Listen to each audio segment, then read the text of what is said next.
Chairman Carroll. Here. We do have a quorum and we will proceed. Next item on the agenda is approval of the minutes from the August 24th, 2023 meeting. I will entertain a motion. So move. Have a motion. Second. Senator Meredith, second. Co-chair. All those in favor, please signify by saying aye. Opposed, no. Motion carries. Minutes are adopted. We're going to move right into the agenda. Our first presentation today will be on the Medicaid waiver waiting list. If you're here, you know the issue that we have. We have over 11,000 children and adults on the waiting list at this point. It is becoming more and more of a priority within the legislature to address this issue. And in that endeavor, we have invited representatives from Tennessee here today to talk about how they were able to do away with their waiting list and the process that they went through, and they'll also discuss some other issues. And with us today is the Commissioner, Brad Turner from the Tennessee Department of Intellectual and Developmental Disabilities, and also the Deputy Commissioner of Program Operations from the Tennessee Department of Intellectual and Developmental Disabilities. We've got some feedback coming from somewhere.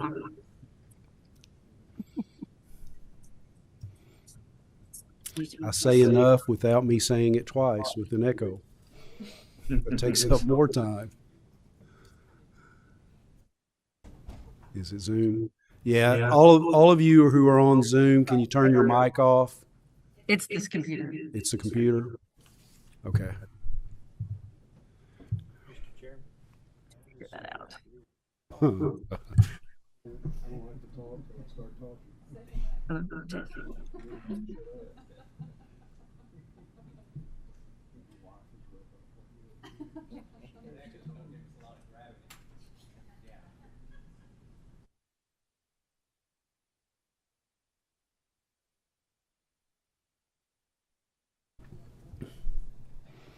Are we good? All right. Gentlemen, thank you so much for being here today. I'm looking forward to this presentation. And if you would, please introduce yourselves for the record, and you have the floor. Thank you, Mr. Chairman. Good afternoon. My name is Brad Turner. I'm the State Commissioner in Tennessee for the Department of Intellectual and Developmental Disabilities. Very excited to be here, and I want to thank you for your engagement in this issue. I think sometimes we allow state lines to blur what's really important for the country, and this is certainly something that Kentucky should be credited for observing, considering, talking about, and actually moving forward with action. So thank you for your passion on that. Very excited to be here, and I'll let Jordan introduce himself, and we'll get started on our presentation. Mr. Chairman, my name is Jordan Allen. I'm the Deputy Commissioner of Operations for Tennessee. We're going to run through, if it's all right, with you and members of the committee, a very short PowerPoint presentation, talk a little bit about where we were over the last decade plus, and where we are today, and some of the efforts that we utilize for that. It's not lost on me that an after-lunch PowerPoint's probably not the favorite thing of any committee, so I will try to be as brief as possible, leave plenty of time for questions. So with that, I'll jump right in. Maybe.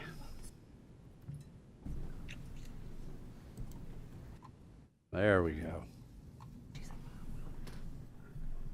The Tennessee Department of Intellectual and Developmental Disabilities in Tennessee was established as a standalone agency in 2011. Can you pull your microphone over just a little bit? Make sure that the green light is on. Yes, sir. Can you hear me? Yeah.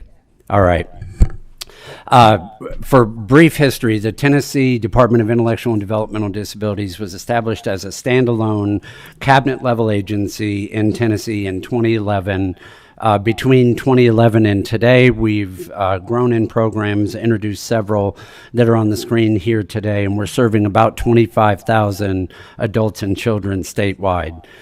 Bulleted are a couple of the programs really just to illustrate how the department is supporting people living with intellectual or developmental disability throughout their lifespan. So from birth through 5 years old in the TEIS or early intervention program, all the way through our HCBS waivers that serve people throughout their adult life.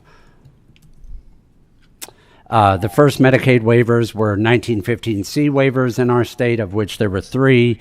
All three are bulleted for the committee here on the screen. The first of those three waivers, established in 1986, was our statewide waiver, which is an individually capped waiver. Today, that cap stands at about $200,000 a year, although average expenditures fall right about $90,000.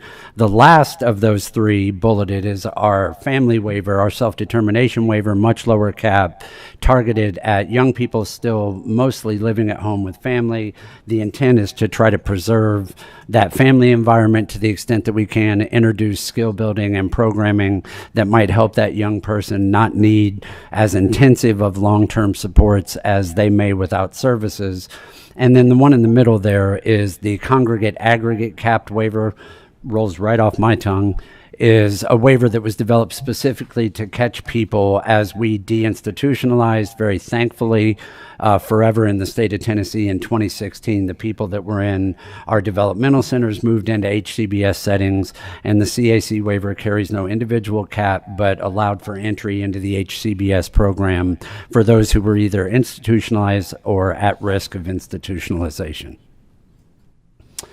As you can see here, these are some of the conditions that the waivers were built on, our 1915C waivers, and I keep referencing that specifically because, and I'll get to it in just one more slide, in 2016 we closed enrollment into our 1915C programs and opened enrollment into an 1115A demonstration, which is a managed care demonstration for the HCBS population. But to give you some idea of context in our 1915C waivers, the 70 cents on every dollar is spent on long-term residential care for that population.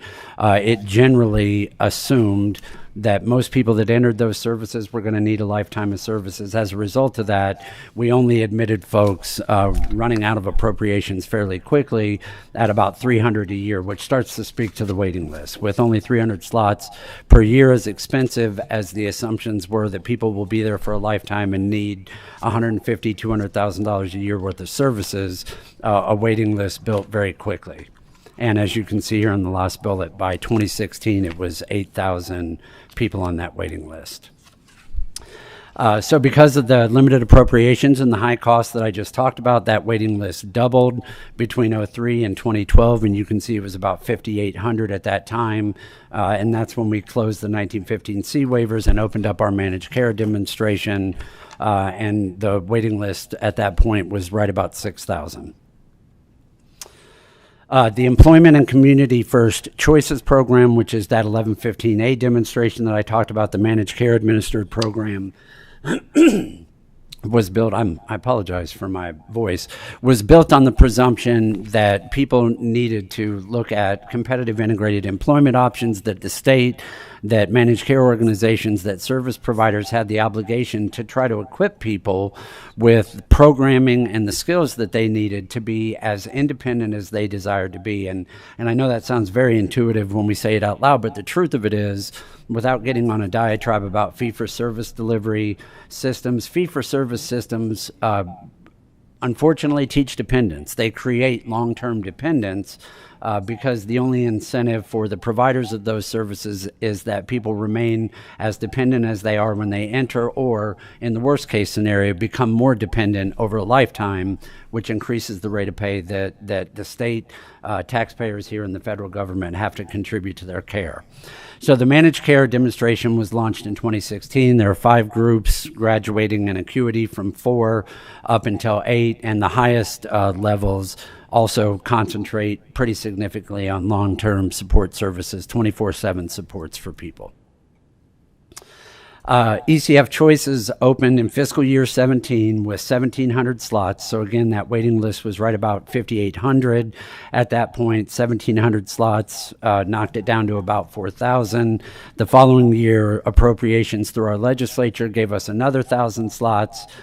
So that's roughly about 3,000 on the waiting list. With the people that had joined the waiting list in that year, we were right about 4,000, but getting to the point at which we started to consider, and this was about the time the pandemic set in, the availability of ARP funds to help fund capacity building, which, as many of you probably know, was one of the foundations of the American Rescue Act, and we leveraged that ultimately to eliminate our waiting list. So one of the things I want to call attention to here. So by the end of 2022, we had sat down with the state Medicaid agency in Tennessee. We had, through Commissioner Turner's administration, through the governor's office, and through the director of TennCare, had collaboratively developed a goal to eliminate our waiting list by the end of 2023.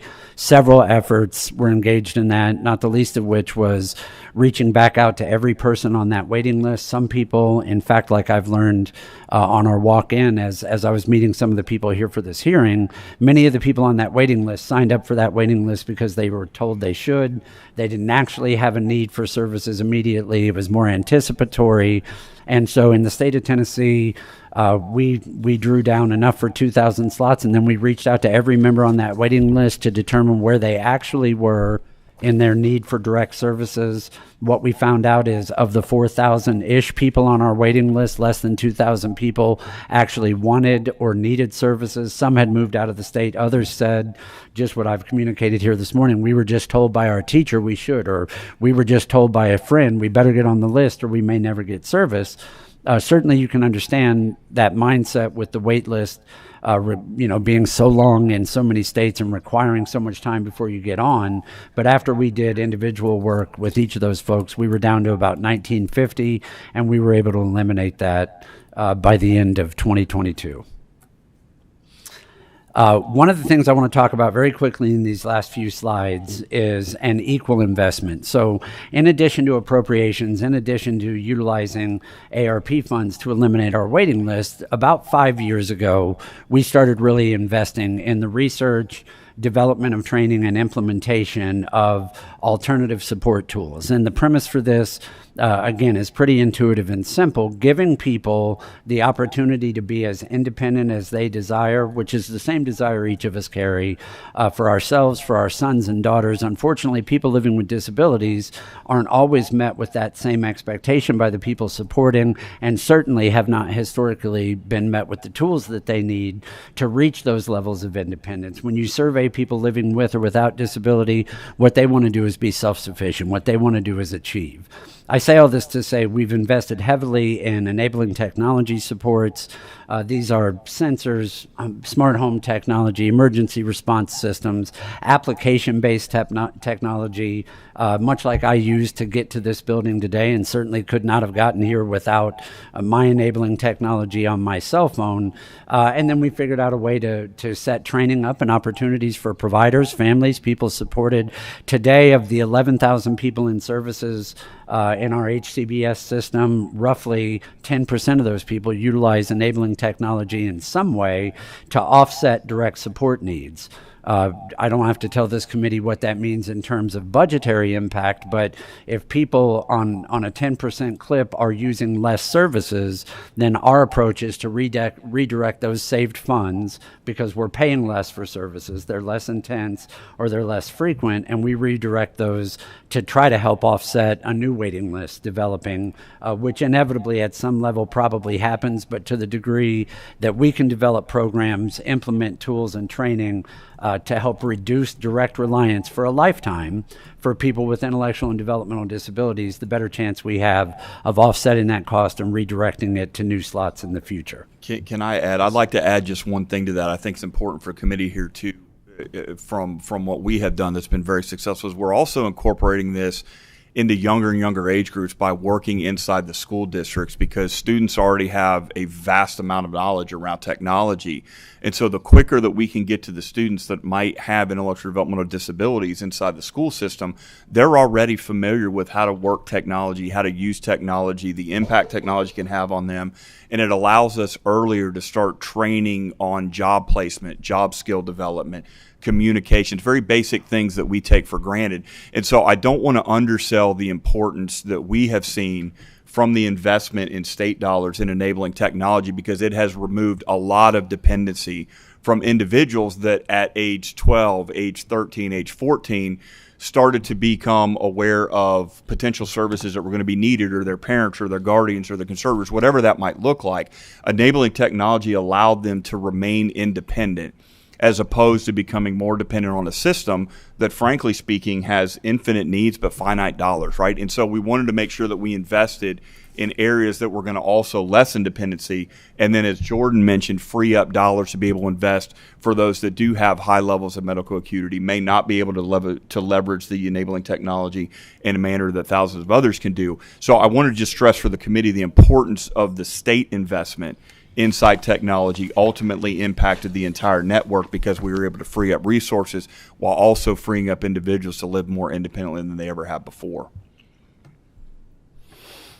Commissioner, that was a perfect segue into the next program I want to discuss. So the Medicaid Alternative Pathways program is another big investment we've made. Now, I have to preface the rest of this by saying we're only a year into this, but the results have been pretty dramatic. So this program focuses, first of all, it's developed as a Medicaid diversion program. So if this program ultimately is successful for any one person entering, then we have provided that young person with the tools and skills necessary to not enroll in Medicaid. We've diverted that person from what I've already said, and I'm not trying to be hyperbolic, but potentially a lifetime of learned dependence if we can intervene when they're young and prevent admission for those for whom it's appropriate to HCBS programs. So this program focuses on the transitional age youth, 15 to 22 years old, goes in to those that are in school systems. We developed a kind of a curriculum-based program,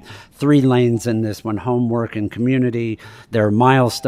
The person supported and their family choose which of those milestones that they want to work on. That's skill building and utilization of technology to independently transport them in your community, or to work on pre-employment discovery, or those kind of things that can help a young person begin to establish those building blocks they need to live an independent lifestyle once they graduate. The other thing I want to point out here is this is a 100% value-based reimbursed program. There is no fee for service in the design of this program. Milestones are weighted by reimbursement. When a person and a provider agree on a milestone, we'll pay that provider once the milestone is achieved, and they can demonstrate that that young person is now completely either fluent or effective in whatever that milestone is. That's certainly the direction that this administration under Commissioner Turner, that we as a state are pushing into our HCBS service system. For those typically with lower levels of acuity, I think we're pretty firm in believing that that's the best way to move forward to try to combat that learned dependence. So Medicaid Alternative Pathways is another one of those diversion programs. I don't think I need to spend a whole lot of time on the Katie Beckett program. I know you have a Katie Beckett program here in the state of Kentucky. One of the things I do want to highlight very quickly is our Katie Beckett program has 2 sections. Part A is for those families that their income would prevent them from being able to enroll in Medicaid. Like a traditional Katie Beckett program, it allows those families to enroll into Medicaid, but the Part B program is another Medicaid diversion. Again, we're investing heavily in diversion for those that don't need it, and we're starting that with our Katie Beckett program with children as young as 4 and 5 years old in that program. The building blocks of services that can help them avoid what we perceive to be a learned dependence for a lot of people once they enter a lifetime of services in the HCBS service delivery method. That program is $10,000 annually for families. We set it up as a health care reimbursement account. So families use a credit card to purchase the services that they need up to $10,000 a year. The predominant purchases are usually clinical supports, home modification, and services, I think, that aren't direct in-home. At least the majority of them aren't direct in-home services, respite supports, that kind of thing. Commissioner, anything you want to add on that one? No, I would just say, again, I'm not familiar with how the Katie Beckett waiver is set up in Kentucky, but I can tell you the fact that we build in flexibility for families, it was unbelievably important and has been unbelievably beneficial. I think Jordan touched on the key ones, but just the fact that they have an actual HSA card and they have flexibility around how they can spend those dollars based on the need of their child you're talking about a child that might have high functioning autism or a child that might even be on a ventilator. There's varying degrees of need inside particular homes. I want to say 88% of the families that participate in our program have some form of the HSA where they can spend those dollars, and then they're very quickly reimbursed back from the vendor that we use. We have an amazing team, but parents have all spoken very highly of the flexibility that it gives them. So if that's not something that's happening in Kentucky, maybe something, Mr. Chairman, you and the committee want to consider is how do you continue to give parents flexibility built around the dollars that have already been allocated to them through the waiver, because we have found that they have been able to do more, and they're also seeing stronger progressions, more forward-thinking progressions, and growth in their child because they're actually able to have varying degrees of support that the dollars, if they were not available to parents and the families, would not have been benefits of. So these are dollars that are appropriated through the general fund that fund that.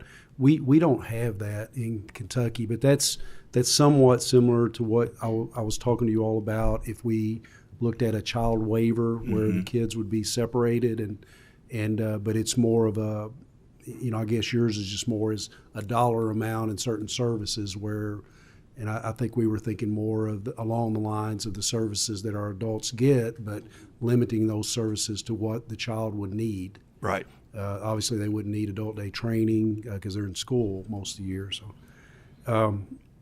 okay, I'm sorry. Please proceed. Yes, sir, Mr. Chairman, we have just 2 slides left. So the next, and again, this goes to the investment that we're making into trying to provide tools and resources, training and programming to people to prevent that lifetime of full service dependence. But the flexible support rate, and I want to, in full admission, this has not yet been approved by CMS. In fact, I just responded to RFI questions Friday of last week, but we anticipate approval here within the next couple of weeks for the first value-based payment introduction into our HCBS 1915C waiver system. So I'll describe this as succinctly as possible, but in short, in our 1915C program, probably very similar to the one here in Kentucky, there are levels of acuity that are gauged by assessment.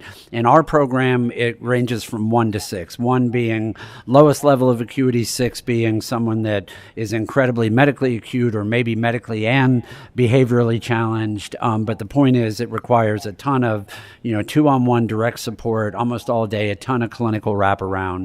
The flexible residential support rate targets not those that are in the highest level of acuity, but allows for those in the 4 lower levels of acuity to choose one of 2 rates. So you can, let's say if somebody's at that 3rd level of acuity, level 3, you can choose to receive services and the staffing ratios that are required as a standard per diem. Let's just say that's $300 a day, or you can choose the flexible support rate, which we reimburse the provider at 1/3 less, so $200 a day. But the expectation is that that person is being supported by independent measures, either enabling technology or natural support arrangements, or they're just not having direct staff support for a portion of their day. So it allows that person to receive services when and how they want. It reduces the cost for the provider agency by at least 1/3, and in some cases it's much more than that. And then the state takes that 1/3 that we've pulled out of that rate, shares a portion of that with the provider as an incentive. The portion that we share changes based on level of acuity. As you would expect, the higher the acuity, the more of that savings we share, but the state banks the rest of that shared savings. And then we reinvest that shared portion into future slots for folks. All of this is hoping and trying to build the foundation that as we can right-size services for people that are in our long-term programs, as we can reduce that cost, as we can intervene in that learned dependence for the younger generation that's just entering, that we can create a significant amount of savings that right now is just unavoidable and built into the system, and that savings in and of itself can be used to help combat another waiting list growing into the thousands like we've experienced in Tennessee, like you're experiencing here in Kentucky in the future. So this is one of the newest and, in my opinion, one of the most creative approaches that we're taking to that. And if and when CMS approves it, which I feel confident they will, you'll hear the party in Nashville from here, I bet. Final thoughts, just kind of thematic of everything we've talked about. There's always going to be people with disabilities that need our support, need policymakers to be thinking forward, need advocacy agencies, need provider agencies to meet them where they are, to help them understand, first of all, that they can reach the level of independence. They can reach the same expectations that you or I or our kids or anybody else has for themselves. And it's our responsibility to make sure that we're providing the support, the training, and the programming to get them there. That said, they'll always be there. And so we do have to think forward as much as possible and strategically about how we can anticipate those enrollments forevermore going forward. How we in Tennessee believe we can combat that the best is ensuring that people are only getting the supports that they want and need, and not all of the additional supports that are typically built into fee-for-service methodologies. And two, that we're developing programs going forward that say to people, first, we need to figure out where you want to be. And once we figure out where you want to be, we're only going to provide you enough services until you never need to see us again. And the day we part ways, we'll shake hands. And hopefully you're off and we're off and on to the next one with the money that we've saved for helping you get to where you wanted to be.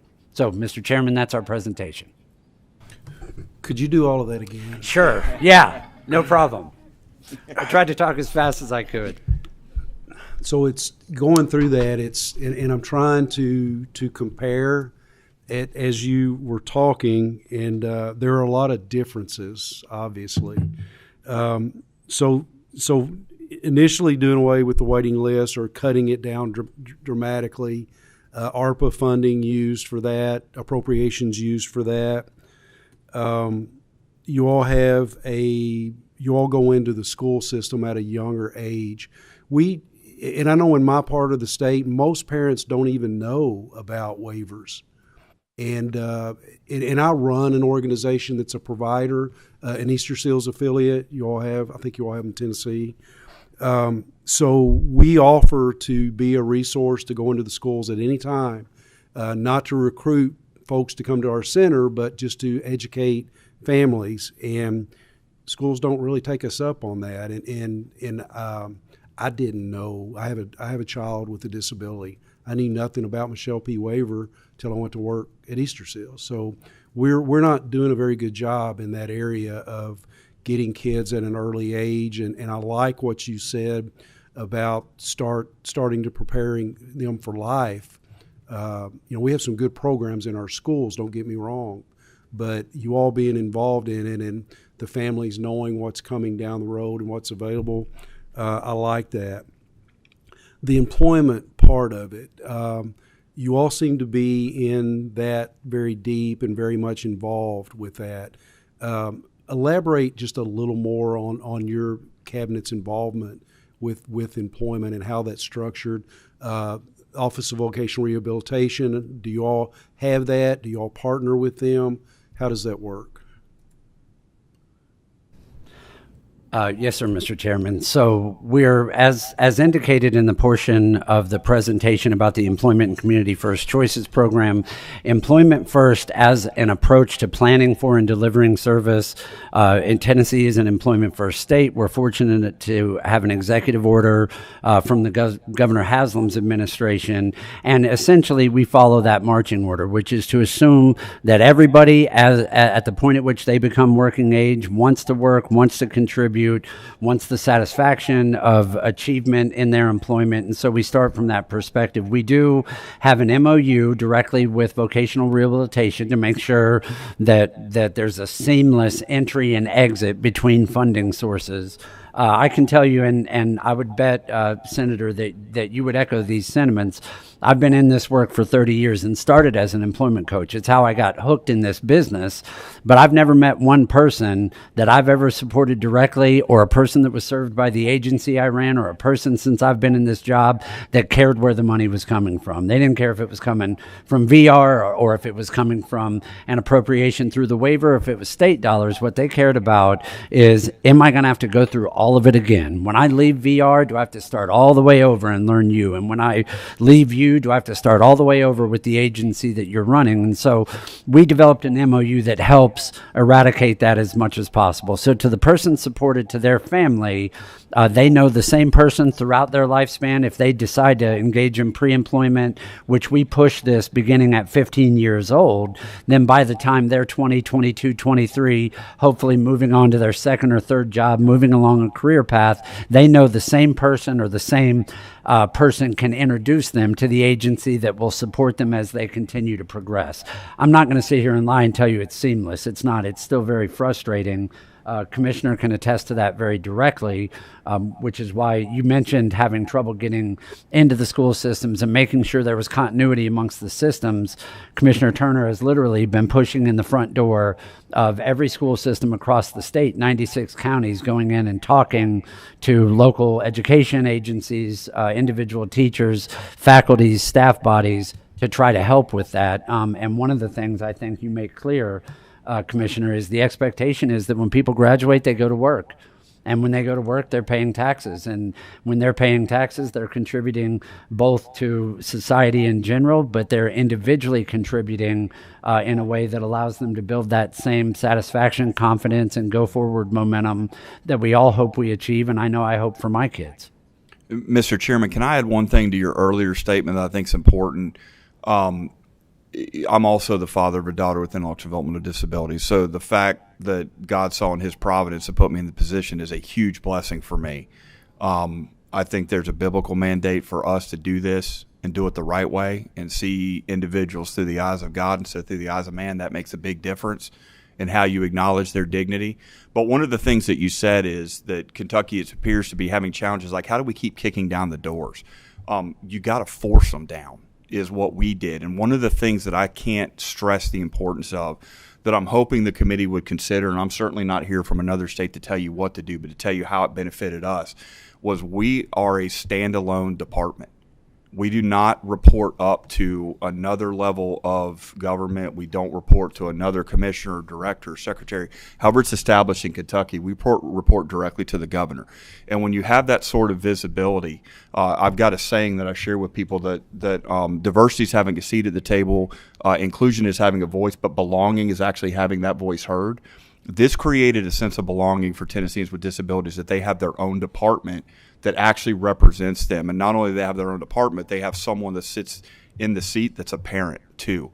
So the more that you can engage, I think, your communities of individuals in Kentucky with IDD, I think it's going to make this conversation that much more robust and that much stronger, because we've got a standalone department. It would just be something I would strongly urge you to consider in how you do things. Is it's hard to serve multiple masters. So if you have this level of conversation at such a smaller level that it feels like it can't penetrate through the concrete ceiling, that's probably true, because it can't.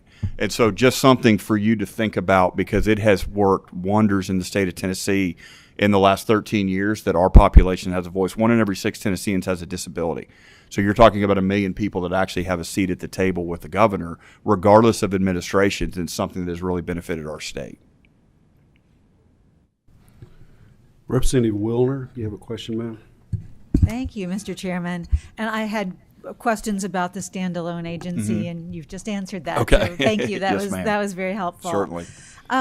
So one of the concerns that I hear a lot from constituents who are on the wait list is, first of all, the wait lists are impossibly long, and that there's, until your number comes up, you don't even know if you're actually eligible for the services. You don't know what level of acuity you have. So you could wait for years on this waiting list, rise to the top, and then be told, never mind. And there may be hundreds, thousands of people on the list who are bogging down That's the right. list. Sure. So that people who are needing services further back, it's just, so have you tackled that issue? We have, and Jordan can touch on that because he just talked about it. We were actually very intentional in figuring out, okay, who actually needs this and who may need a different level of support that might not be appropriate to be inside a waiver. So I'll let Jordan talk a little bit more about it.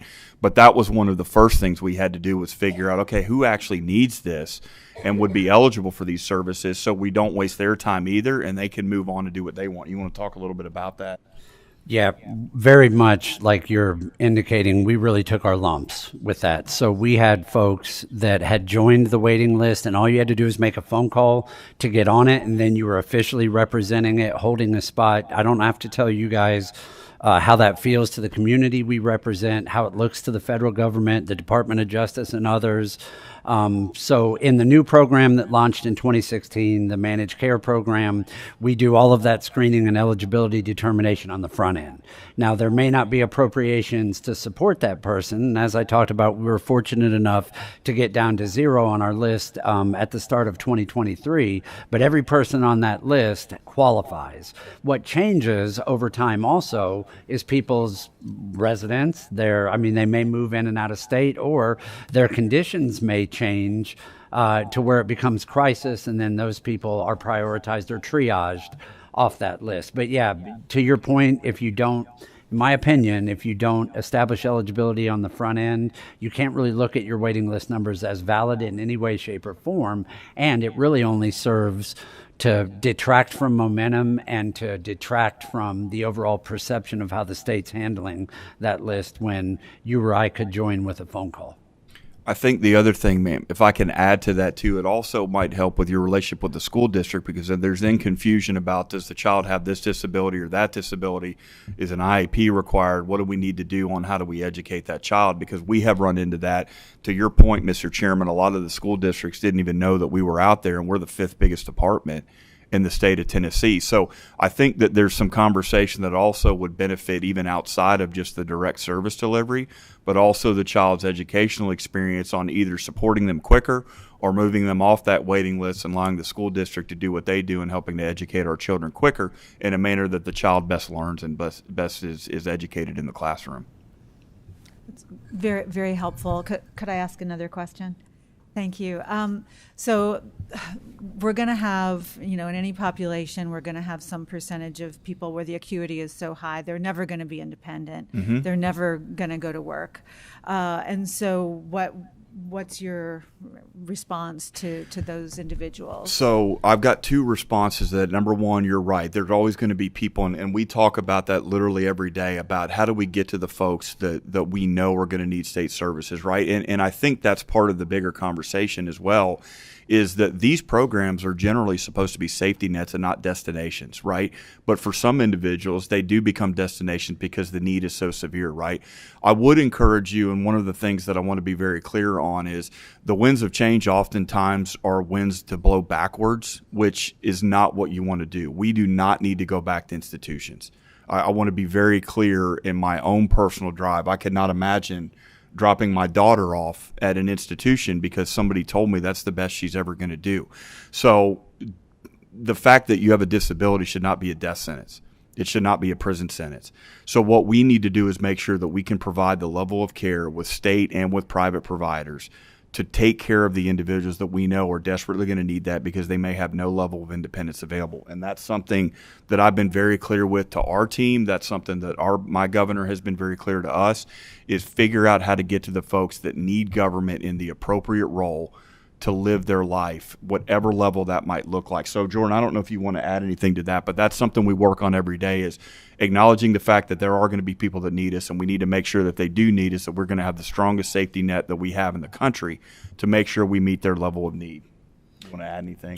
Just the logistics to that. I mean, obviously, that spirit and that understanding that we are here to ensure that regardless of level of need, that people's needs are met, but we also need to have objective methods by which we assess that acuity. In my opinion, that can't be done by the state. That needs to be contracted independently. You need to, at very least, remove the perception of conflict between the payer and the assessor. And as we start to get, now again, this is just me kind of forecasting, at least for us, as we start to get closer and closer and more into value-based payment reimbursements, I think that those populations that you're talking about do need to be identified appropriately, and we probably need to begin to this sounds terrible. Just saying it out loud, it almost made me sick, but we do need to appropriately segment the intensity of services in programs. So programs for people that have said, I don't want to live with mom and dad forever, and I do want a job, and I do want to utilize technology to help me live independently or semi-independently.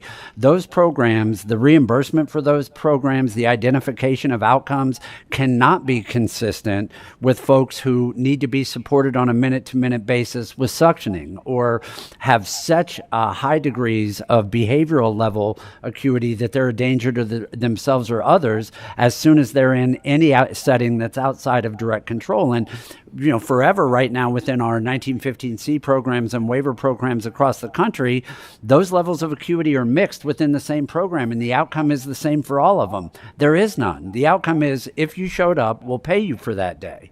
There's no expectation for achievement. And so, to your point, I do believe that as we go forward, we need to define those levels of acuity, and that needs to be objective and agreed upon across the board. And we need to have different expectations for different levels of acuity in each of those programs. The last thing I'll add to that's important is that's why what we're doing with reinvesting those dollars matters, because for the people that do need it, we need to make sure those programs are funded and are not second in conversation about do we fund that. It should be a priority, and that's something that we've done. I'm very proud of. Thank you very much. Yes, ma'am. Thank you for the question. I had attended a Medicaid conference in Virginia last week, and Commissioner Lee happened to be there for a couple of days, so I had her ear. We're starting to do things like identifying individuals and looking for alternative services outside the waiver. I think that's something that I think our problem is the scope. Like they said, our cabinet is so large, and she deals with so much. That idea of separating is intriguing, but I do know that they're making some efforts to try to do those things and doing some preliminary screening in the beginning. And we've kind of been back and forth on that, whether or not screening is actually taking place. And I don't think it to the capacity that it should be. It's not. Obviously, looking at our numbers, it's not. You keep mentioning managed care. When I think of managed care, I think of MCOs, and help me understand. Your MCOs are involved in this? Mm-hmm. Elaborate a little bit on that. Yes, sir. So the program that opened at the time our 1915C programs closed is under an 1115A demonstration waiver and is administered by 3 separate managed care organizations in the state of Tennessee. To think about it from an organizational chart perspective, we have the state Medicaid agency, TennCare in our state, running on a parallel line with the Department of Intellectual and Developmental Disabilities, running down contractually to each of these 3 MCOs, who then contract with their own individual networks for the delivery of service. So it's the managed care organizations in this context, and I don't want to bore this group with the theory or the premise behind managed care administration for IDD services, but I can tell you that their entry into this equation is new. Typically, managed care organizations deal with acute episodes of care with the expectation that someone is treated, gets better, and moves out of the system. It's, the design that's been working, I guess, depending on your perspective, for years and years. But long-term support services for our population is just that. Typically, it's a lifetime. So the way we've configured it is the assumption is that managed care organizations with complete visibility and awareness of everything from emergency room visits and medical care to prescribers, that with the totality of that data, with that continuity of data across somebody's entire treatment perspective, not just IDD services, but psychiatric, medical, and other, that there should be efficiencies that we can gain, there should be insights that we could gain, and we should be able to make the user experience for the person supported more seamless and less wasteful on behalf of state allocations for that. We're new enough into this yet that I can't tell you definitively we've seen that. What I can tell you is that we are wading through that process with the managed care organizations. We have a really good relationship with them. The department presides in kind of an operational authority over all of HCBS systems, so best practices, ensuring that policies are implemented correctly, ensuring if you want to fight the public narrative, ensuring that insurance companies, MCOs, aren't just arbitrarily reducing services for people, which is the narrative. Again, I can't say that is or isn't our experience yet. We're only 5 years into it, but that's where they sit in that continuum. So the other challenge that we've had just for this committee, as you begin to think, like most of the country is, about managed care administration, is the management or understanding of how independent managed care organizations will independently manage their own networks that ultimately are a single network providing services to people with disabilities has been a challenge for us. And it's been a challenge for them. As a private business, they're saying these are our contractors. We don't want to interfere with that. Of course they are. But they're the same contractors of your competitor who are the same exact contractors of the third MCO. And we need to ensure that we're all pulling in the same direction. Or your provider agency, sir, could have 3 completely separate sets of expectations for credentialing or expectations for quality, could even be subject to 3 different rates of pay if the quality withholds for the managed care organizations in their CRA contract with Medicare are different. So it's just it's new enough. In the industry, it's new enough that we just need to be prudent and thoughtful and take the time that we need to know about what advantages we can glean from it and what dangers might be out there around it. In all honesty, the thought of bringing MCOs into this, Kentucky has not had good experience with our MCOs, and they can't do what they do now here well. Our healthcare outcomes are no better than they were when they started, and we get a dog and pony show every year from them, but nothing changes. And the thought of them overseeing the waivers and those services, I don't know about that. That would be a difficult step for me to be able to support. Though the outcomes and the purpose, I agree completely, and it would be great if I felt like they could actually do that and do it efficiently and do it fairly and effectively. I don't think they can, and I hate to be blunt and judgmental, but I've got 9 years up here, and I've seen a lot, and as a provider, I've seen a lot, and I'm not impressed. You all had 3 MCOs in Tennessee? Mm-hmm. Yeah, and you all survived doing with 3 MCOs, don't you? We do. Yeah, okay. Representative Decker, you have a question. Thank you, Mr. Chairman, and I appreciate you having this hearing, Mr. Chairman. It was one of the most important I think I've attended since I've been in the legislature. I agree with your philosophy on this whole topic. And I have a question. I'm going to have to watch this back 2 or 3 times to fully get all that you all told us. But I had I want to ask about a specific service to see if you fund it.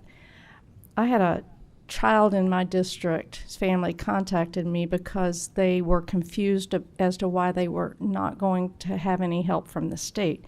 The child, as he grew, his disabilities became so severe that they could no longer care for him in the home. Mm-hmm. No waiver was going to touch that.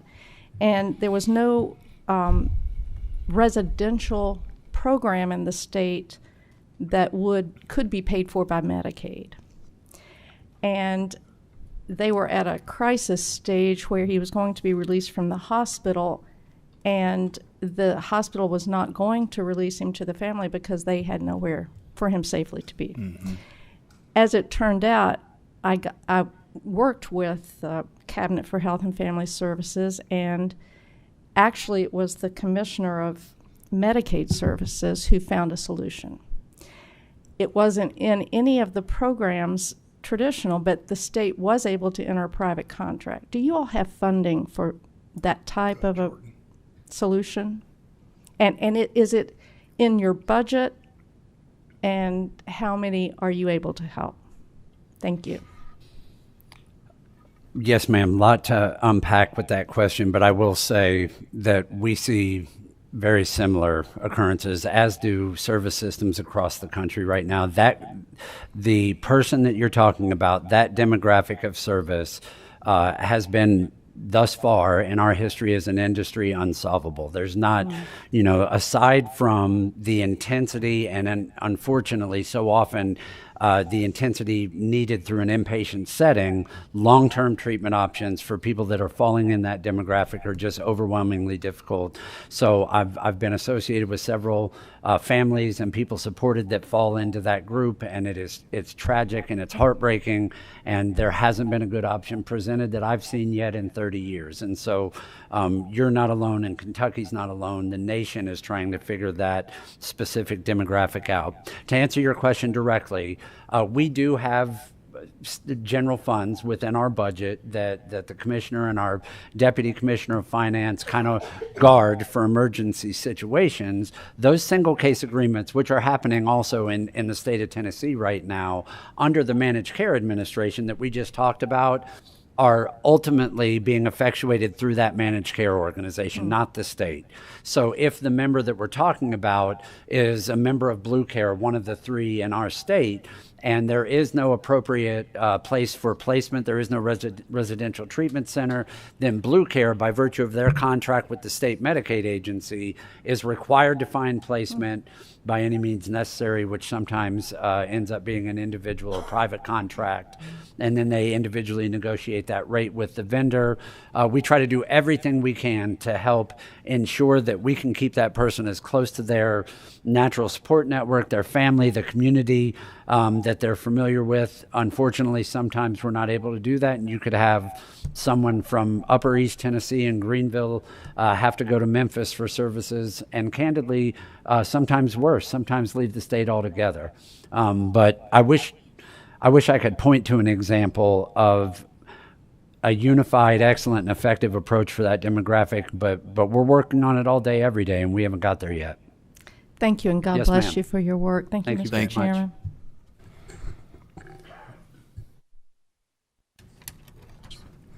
Representative Rorks. Thank you, Chair. I wanted to ask a question around providers. In Kentucky, we often lack providers to fill certain slot needs, and so that's been a concern about filling the slots without providers. Did you all have success, or what was the outcome in seeing those types of needs filled? Was there a better result when there was more consistent access to those reimbursement rates? How did that play out with you all? Yes, so we are, first and foremost, like everybody, the pandemic threw everything out of balance as it relates to that. For all the reasons that we all know, you had a pandemic descend upon a community that is overwhelmingly at risk, much more at risk than typo or neurotypical community. And then you had people working for those agencies that just said, I'm not exposing myself to that and then exposing my family. So I'll throw the last 3 years completely out of context of response to your question. So we're very fortunate in the state.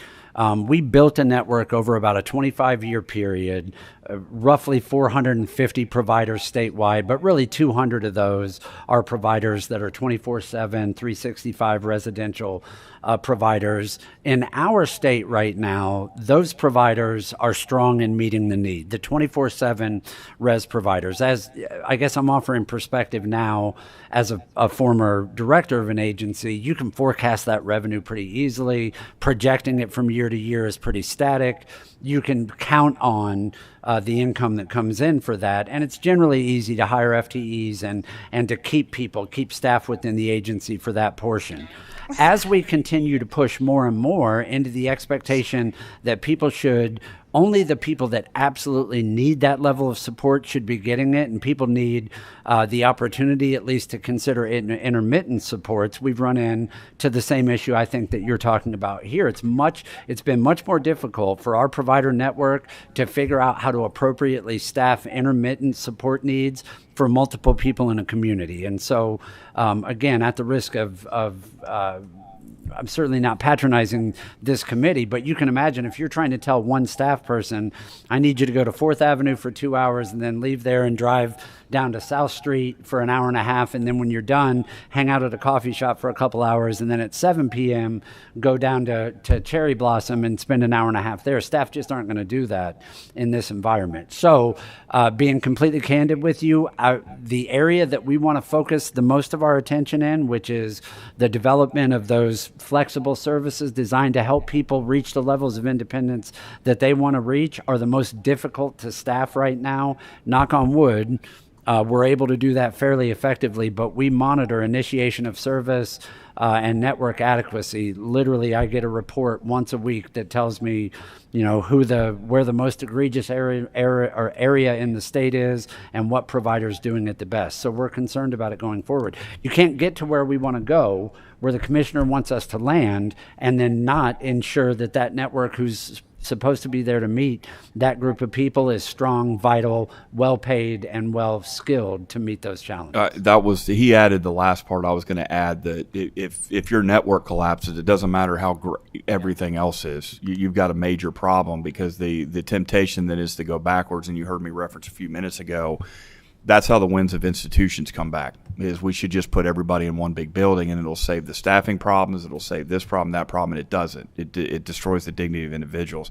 But the other thing that Jordan had mentioned in his presentation, I think is important for this committee to consider too, is we want these providers to make money too. They are in there to make money as a business and deliver a good and service, and we want to encourage that when milestones are met, when expectations are met. And so when Jordan was laying that out in his presentation, we have also worked to create rates and conversations with providers that, hey, if you do well, you're going to make more money. And so it's not the fact that you remove the individual from the equation where it just becomes about companies making money.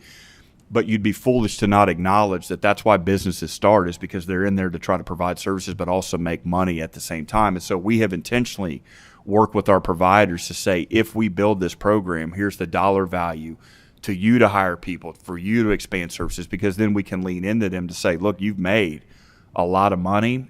We need your help here in opening up service delivery to Representative Decker's question earlier, a really challenging market that we can't find providers for. So we like to think that we create the right balance in holding providers accountable for delivery, but understanding that they're also in business to make money. So how do we help support them in a manner that expands their businesses while also serving more Tennesseans?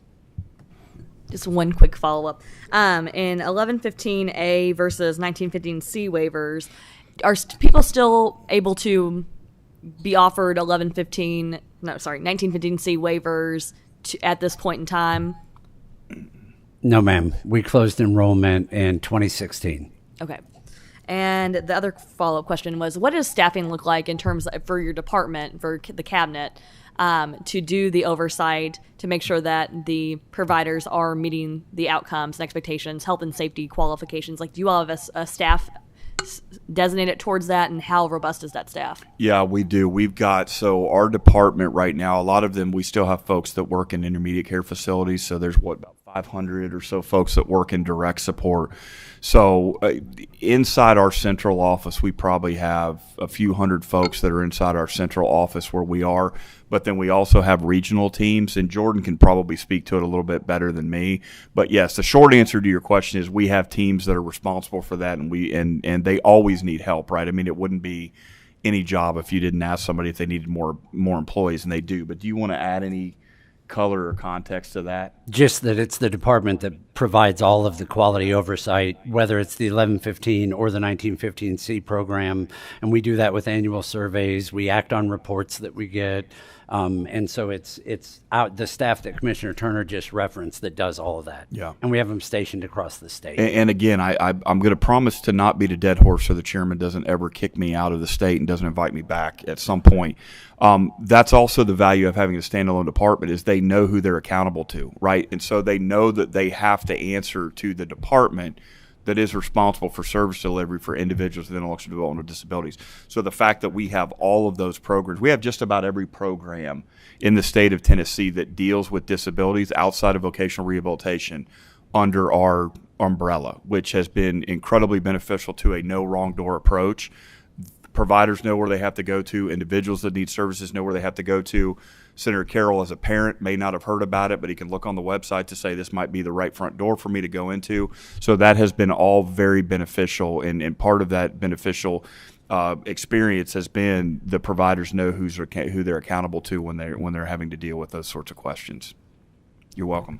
So we struggle with providers and having enough, and the cabinet has gone through a series of reimbursement pay rate studies, and that has improved. The legislature approved 10% raises the last 2 years in funding for the various programs, and so that's a struggle. DDID oversees 2 of the waivers.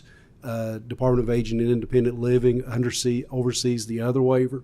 That creates some problems as far as regulations. Right. So I don't think that's very efficient, but I'm sure there were reasons they did that in the past. So that's a struggle. Employment, we don't have enough. We're an employment first state too. We codified that a couple years ago. A bill I actually had the honor of carrying. But we don't have enough providers in that area. So even in my organization, I had to close that program down temporarily because of staffing. We're getting ready to relaunch it. The most important thing we do, and that's the program we struggle with the most, in the 13 years that I've been at my organization, we have broke even or maybe made just a little bit.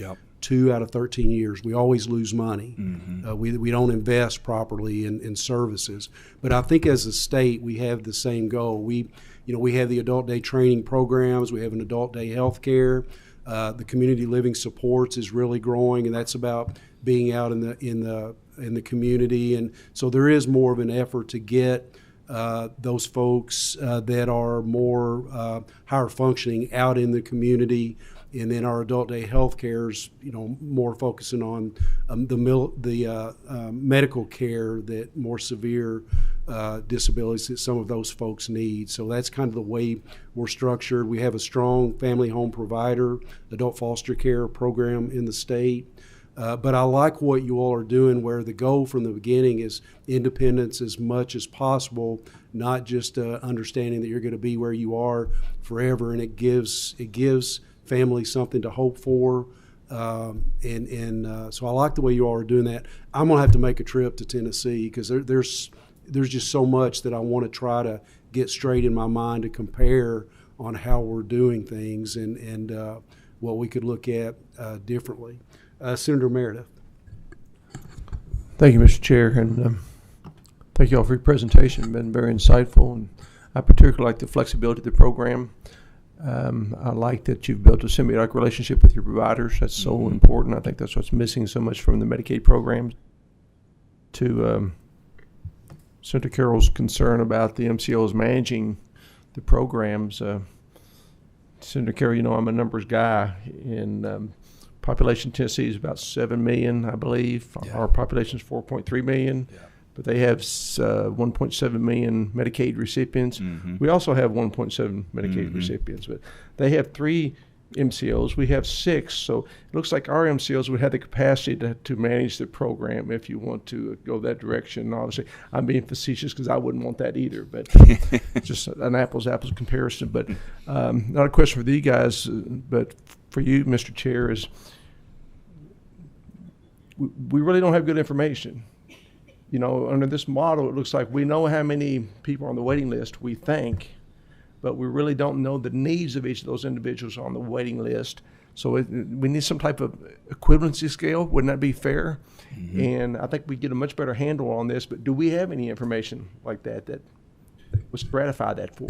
We really don't, and that's part of the problem with all the children that we have on the waiver. Our waivers are the Michelle P. waiver, and it comes with a certain list of services. The SCL, Supports for Community Living waiver, and it comes with a residential component, and then the home and community base, which is more a medical-based waiver. Those are the 3 primary for the population, and the brain injury waiver also. So we don't have a grasp, and I think it's somewhere around 5,000 to 7,000 kids that are on the waiver. And I told you all that the cabinet's looking at the possibility of separating the kids and having more flexibility in the services that would be allocated to the kids. And so I think that's a good step if we could get that moving. But Mr. Chairman, I think you're absolutely correct. We've got to know what we're facing to address it, and we honestly don't. And I think that really does need to be the first step. You all talked about the services with the younger kids, that Medicaid diversion. So that's funded, that $90,000 or whatever it was per year, that's funded through the general fund? It's a match, yeah. Yeah, we do a state dollar with federal match. That's the Part B of our Katie Beckett program. Okay. But Mr. Chairman, can I add something that I think is important, especially knowing now what I know of the passion of this committee too, is we have also been very intentional in trying to figure out how can we invest state dollars quicker. And the reason being is I think everybody on this committee would agree, and I'm making a fairly, hopefully nonpartisan statement here. CMS takes some time to work with. The state dollars have given us some immense flexibility in immediately getting to meet the needs. So to Senator Meredith's question about we don't even know where they are, what the need might look like, it has allowed us to pursue that quicker because with federal dollars, obviously there's red tape and strings that are attached to it. So we were able to take some of those federal dollars and the state dollars, combine into that diversion program, and immediately start going into an enrollment phase where we started ramping up pretty quickly because some of those state dollars were attached to that, would it allow us to start using them quicker. So I don't know the flexibility or the budget ramifications in the state of Tennessee to create conversations around what can we do with state dollars. Our family support program is fully funded by state dollars and is our longest running program that's been around 25, 28 years. All state dollars that families can immediately have access to in all 95 of our counties. So I want to make sure to encourage the committee in your due diligence to consider the state investment in programs that state dollars invest in, because that has given us enormous flexibility that we would not have been able to enjoy if we relied solely on federal dollars because of some of the strings that are attached to that and the timeline it takes for them to approve federal programs and waivers has created some enormous challenges for our population as well. And I really do think, Mr. Chairman, the place we've got to start is assessing where we are. And we went through this a few years ago, and we talked about the process of getting everyone assessed to really know where. And I remember there being some barriers to that, but how can we prepare a plan when we don't know what we're preparing for? So right. I think we need to have some deeper discussions into that to really ascertain what is the population and what are our needs as we move forward. Mr. Chairman, I'm sorry. It's hard for me to be quiet sometimes. This gets me fired up. You're good.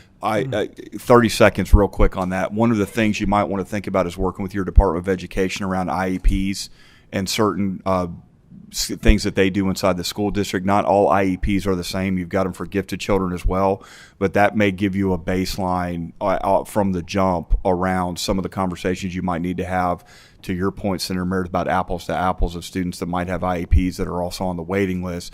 Might give you a little bit better idea about some of the students that are in need that you might be able to help if you do make the decision to move to a children-only waiver. I think it makes it much more manageable for us. We can kind of wrap our arms around it rather than just saying we got 5,000-6,000 children on the program. I think it would help us from a workforce development need too. Appreciate that you all have a strong network in Kentucky, and I think that's what we want, but we're going to have to do some significant workforce development to accomplish this. Mm-hmm. But almost in every profession, we need to focus on workforce development. So, yes, sir. And that might require a change in structure, because we have, through the waiver, you can get employment services. Like with Michelle P., you get 40 hours a week, and you can use that in CLS, or you can use it in a day program or employment. So, and then, after, before you get to that, then OVR handles the programs within the school and the kids coming out of the school, and then they move on. And some adults are serviced through OVR, some through the waiver. Yeah. So it's really kind of a separation there, and that might be something that we need to look at. If that's going to be our focus, that it needs to be more streamlined and more consistent from school on through adulthood, in who's addressing these issues, because it's kind of fragmented, I think, the way it is. And and one final thing I want to say, we just recently discovered when someone passes away that's on the waiver, we've been waiting to the next year to fill that slot. We just realized recently that we can do it immediately. And, the cabinet's taken some steps to do that, but that's, we've been approving 100, maybe 150 slots a year, and that's it. We're not making any impact at all. And that's and I think that's the frustration that you hear from this committee is those numbers keep growing and we're not getting anywhere. And I don't know that there's a true understanding throughout the legislature, even in leadership, because I know we requested more slots yesterday, our last budget cycle, than what was approved, because there was a member of leadership that said we can't do that because we don't have enough providers. The logic is not right with that. So I think there is an educational component that goes with it. One more question, if someone has it, we're going to need to move on. Are we good? Okay. Gentlemen, thank you so much. And Thank you. I would love to schedule an appointment to come down, and there may be a couple members that want to come with me, and just to get in the weeds a little bit more about what you all do. And I congratulate you and I commend you for being able to look outside the box and try something new, and try to make the lives better. We're failing our folks here in Kentucky in the disability community, and we've got to do better. And that desire is obviously within this legislature, and we want to move forward quickly. I think we're tired of talking about it, and we want to do it. Great. So thank you all so much. Yes, sir. Thank you. Appreciate it. Okay, the next item on the agenda has to do with healthcare services payment rates, and more specifically talking about autism services, ABA services. Bart, you want to come up with your folks, and if you all would please introduce yourselves for the record, and you will have the floor. And I think Molly is here. Jeremy, you're on Zoom, correct? Yes, I am on. Thank you. Very good. Bart, go ahead. Thank you, Chairman Carroll. Yep. Is that better?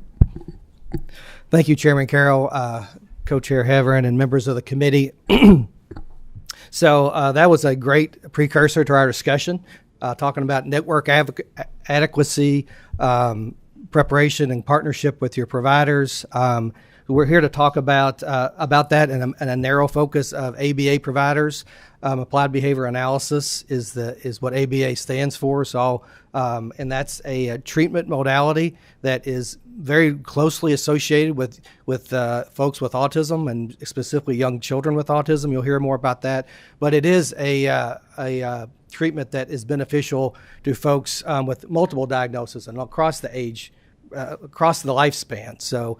You hear a lot about it in terms of young children with autism, and we'll focus on that, and that's kind of a great need. But just note that it is a effective treatment across the lifespan for folks with multiple diagnoses. And in Kentucky, we do pay for, and as a Medicaid provider, pay for that across the lifespan and across diagnosis, which is unique to Kentucky, which is a good thing about our Kentucky system, which other states don't have.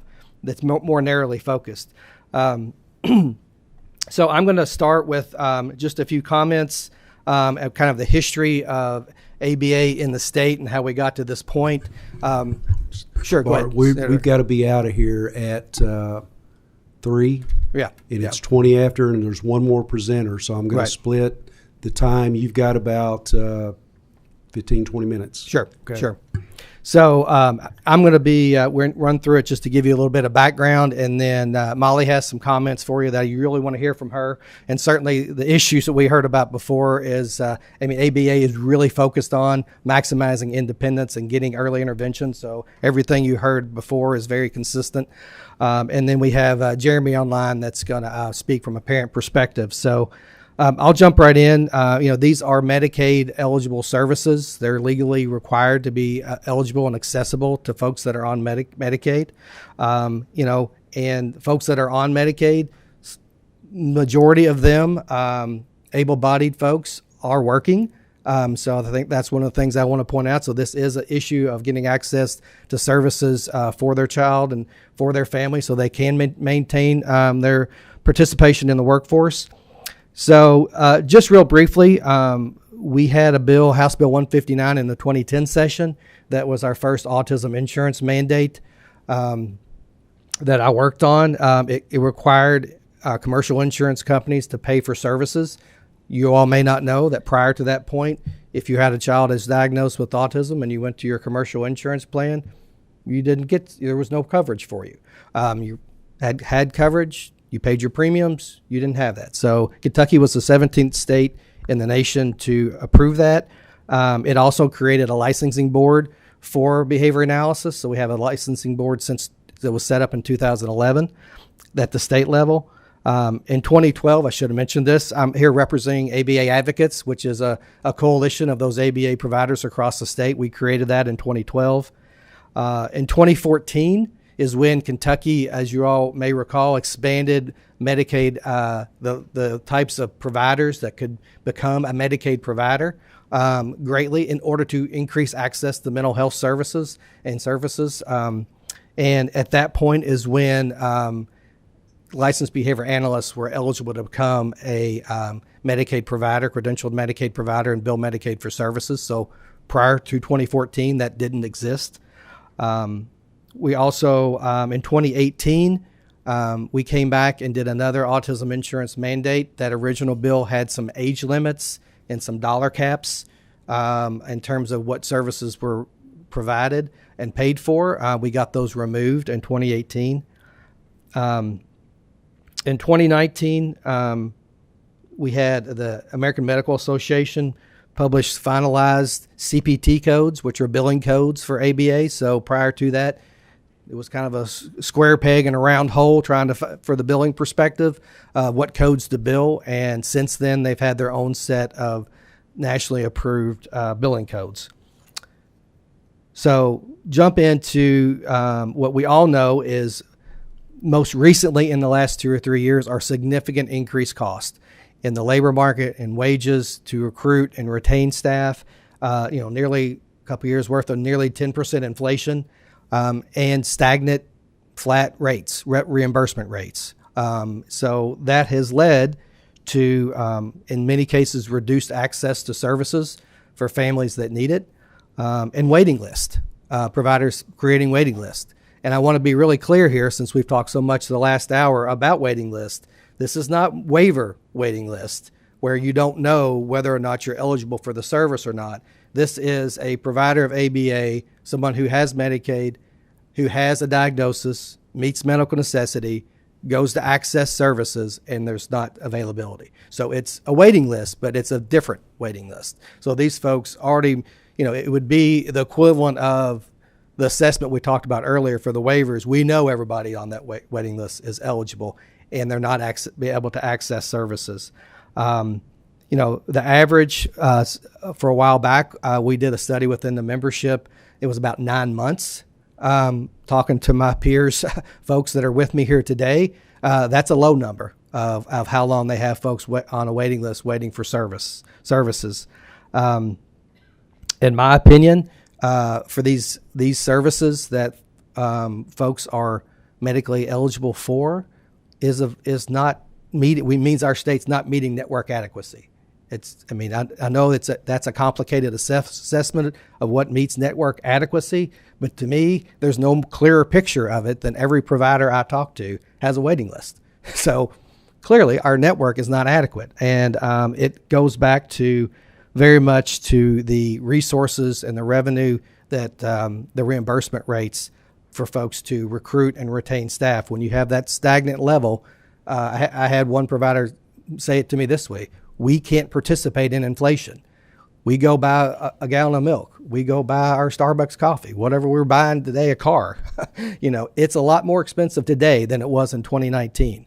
It's more expensive to provide these services today than it was in 2019, but the reimbursement is the same. And so what happens is you're seeing a dwindling of the access for folks and the dwindling of providers. So this is something that you've heard from me on in terms of the entire mental health field and behavioral health. And this is these folks bill off that same fee schedule that you've heard from lots of groups on in terms of the behavioral health outpatient fee schedule that we're trying to get increased. So this is kind of a subset of that. So it's the same thing. I'm going to let Molly speak real quickly and come back for a solution on this. Molly's a good friend of mine. I've known her for years. She's a licensed behavior analyst, and she's also got a background in teaching and training, and so she'll talk about. And so I wanted you all to hear from her in terms of the potential, the real negative impact of a waiting list. I mean, this is not a waiting list to get Taylor Swift tickets. This is not a waiting list, to get some, services that you just want. This is really critical for families. Yeah, thank you guys for having me. My name is Molly Dubuque. As Bart said, I'm a board certified behavior analyst and a licensed behavior analyst in the state of Kentucky. I've been working in the field of ABA for 23 years. I got my master's degree at the University of Nevada, Reno, and then moved to Kentucky in 2012 to teach at Spalding University and later at the University of Louisville. Across those two universities, myself and my colleagues produced about nearly 100 behavior analysts. And I just want to quote this: the demand for behavior analysis is high.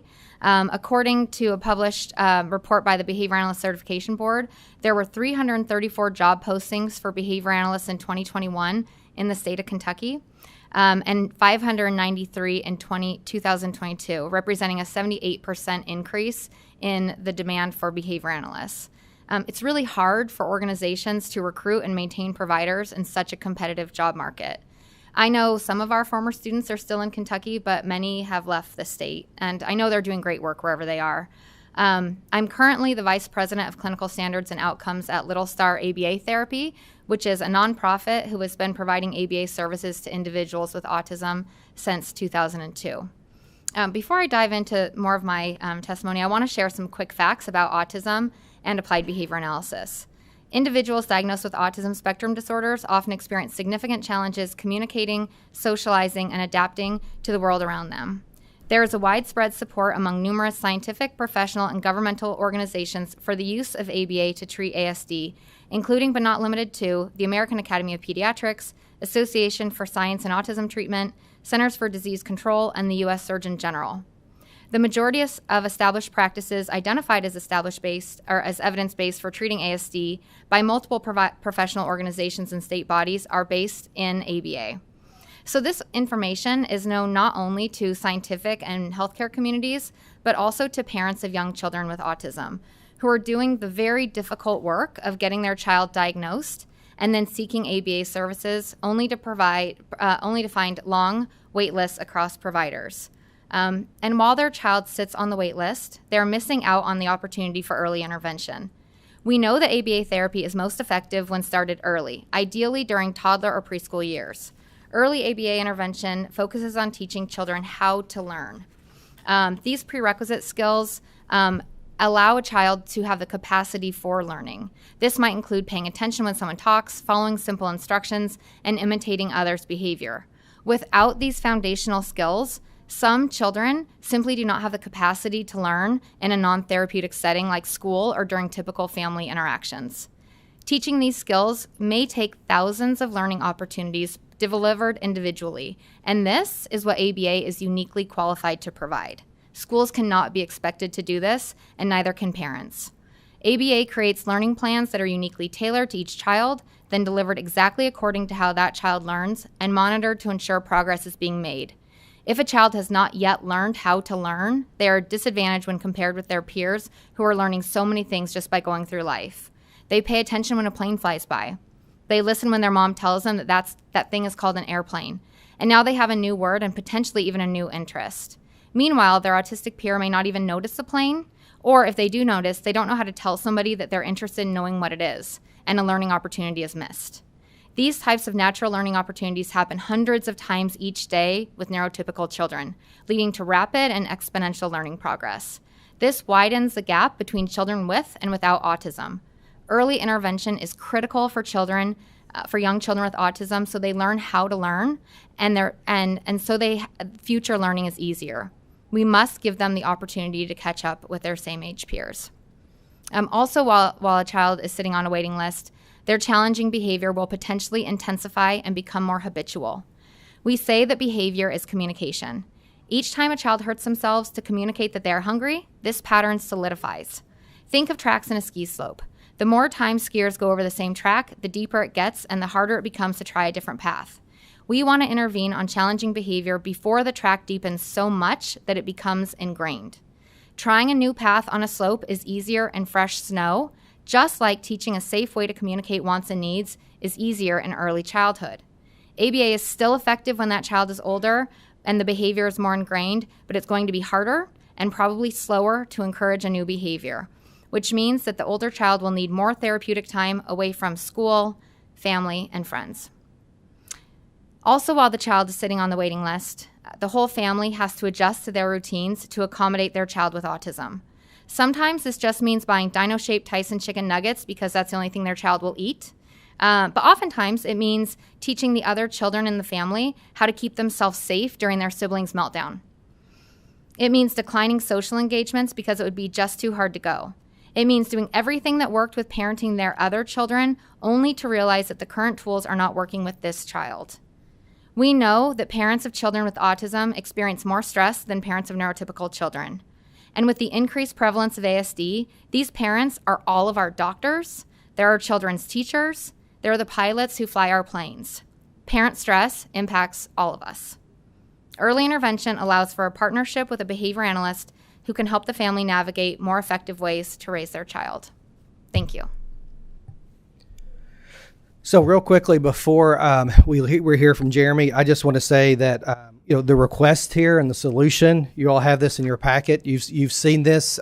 You've seen a version of this about BHSO rates. It's a request for a 25% increase in those rates, which may seem large, but if you calculate the increase in cost in the labor market as well as inflation, it just gets us back to a reasonable amount to be able to recruit and retain staff. That is a $30 million state fund, which brings down $70 million in federal dollars to increase these rates. Now, this $30 million is not just for ABA. This is the entire fee schedule that includes ABA as well as other outpatient behavioral health, individual therapy, group therapy, psychiatric services, etc.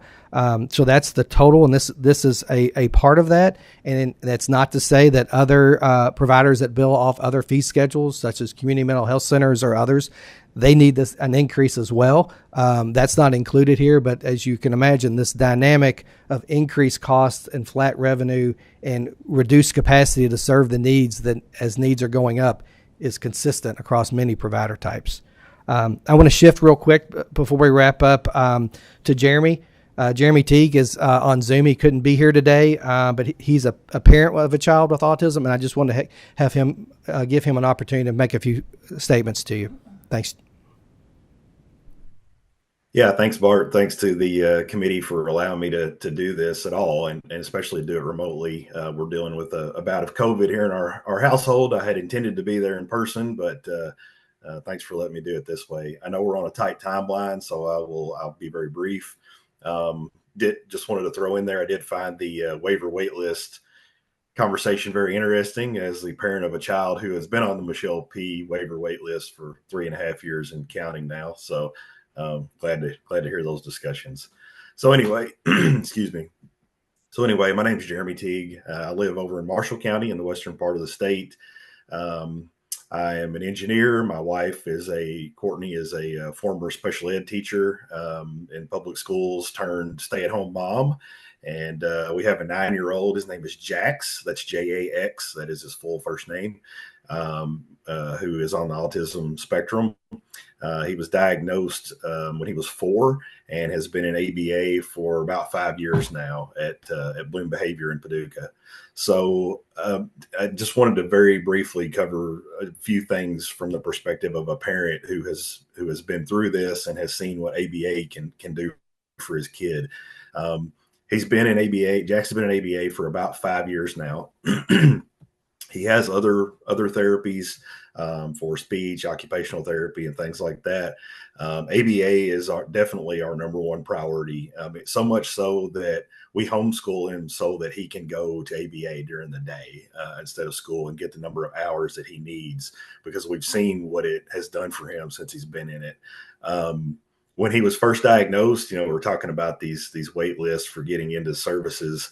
When he first got diagnosed, we did a lot of research, and as Molly mentioned, the thing you see come up everywhere is early intervention.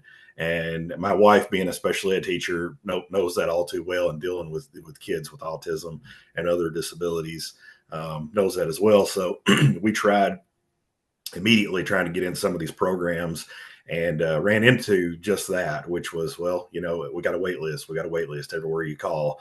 And it was so important for us as parents to get into this. I actually enrolled into a master's BCBA program to become an ABA therapist, just so that we could get him those services, knowing that we might not be able to get in anywhere at any time. So we were that dedicated to making sure that it happened, because it really is the thing for a kid like Jax, where he sits on the spectrum and what his challenges are. It's the perfect thing for him.